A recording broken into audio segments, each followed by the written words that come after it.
You know that feeling, that kind of deep down hunger that, well, no amount of food or success or anything really seems to satisfy? It's like this quiet but constant question just humming in the background of our lives. Well, today we're going to dive right into that feeling and explore a really powerful, maybe even game-changing shift in how we think about answering it. So, let's get into it. And really, it all boils down to this, doesn't it? Why are we here? I mean, it's arguably the most fundamental question of the human condition. And it's not just some abstract philosophical puzzle. For so many of us, it's this deeply personal, urgent question that completely shapes how we see the world. And look, this feeling, this need for an answer, it's not new, not by a long shot. You could call it a hunger that's as old as humanity itself, this profound, driving need to understand not just how we live, but why we live. I love this quote. It just nails it, right? The restlessness of the human heart. It suggests we're basically hardwired to seek something more than just, getting by. We want our lives to count for something, for our struggles to have a point. We want to do more than just survive. So if you feel this hunger, I want you to hear this. It doesn't mean something's wrong with you. Not at all. It means you're deeply, fundamentally human. It's something we all share. And we're not just talking about, philosophical questions you debate over a coffee. These are questions of spiritual survival.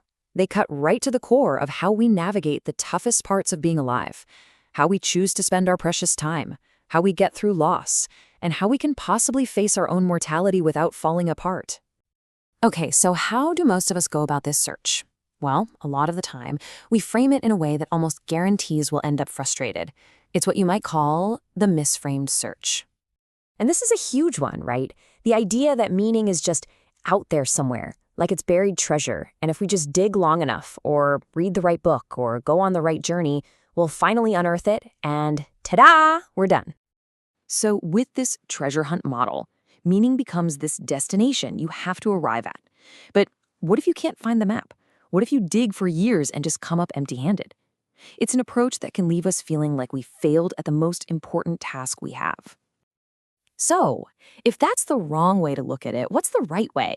Well, this is where things get really interesting. It involves a massive shift in perspective, from finding meaning to making meaning. This chart just lays it out so perfectly. On the left, you have that passive search. You're trying to uncover a riddle, find a thing, get to a place. But look at the right. It's all active, it's ongoing, weaving a tapestry, living a practice, creating a pattern. It's a total switch from being a detective to being an artist. Wow, just let that one land for a second. Meaning isn't some package that gets delivered to your door. It's not a secret password waiting to be discovered. It's something we actively construct. We are the builders. Yeah, this is the core idea. It's not a noun, a thing you can grab and hold on to. It's a verb. It's a way of being, a way of acting in the world. It's something you do, day in and day out.